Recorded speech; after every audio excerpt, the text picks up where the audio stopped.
David Tayat, bonjour. Qui êtes-vous? Bonjour, David Tayat, je suis un frère, un membre de la GLNF depuis à peu près 23 ans bientôt.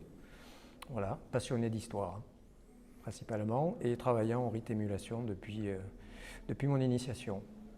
Et aujourd'hui, vous nous présentez justement un ouvrage en lien avec les origines de la franc-maçonnerie. Tout à fait, donc je suis né dans un rite anglais, le rite émulation, et j'ai toujours été passionné et intéressé par l'histoire.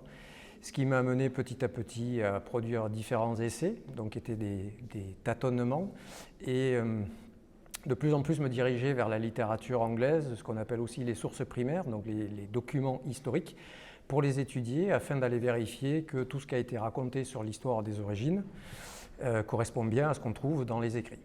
Et donc pour ce faire, l'idée c'était de retourner aux sources originales, et notamment les Old Charges, qui est un sujet particulièrement complexe à étudier, notamment parce que ce sont des documents qui n'ont jamais été centralisés et dont les études sont assez anciennes.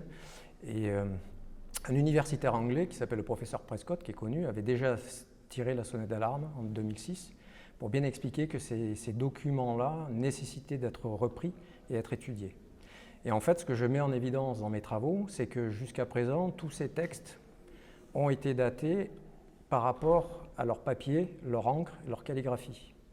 Or, tous ces documents sont des copies, ce ne sont pas des originaux.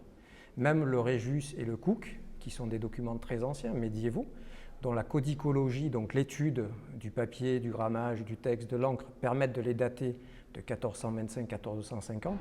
En revanche, l'analyse de leur contenu montre que ce sont des textes beaucoup plus anciens et des auteurs très connus comme Knuppe Jones, en Angleterre bien évidemment, mais aussi William Begeman, qui était un historien et philologue allemand, avait déjà mis en évidence que le contenu du texte montrait que l'original devait avoir au moins 100 ans de moins.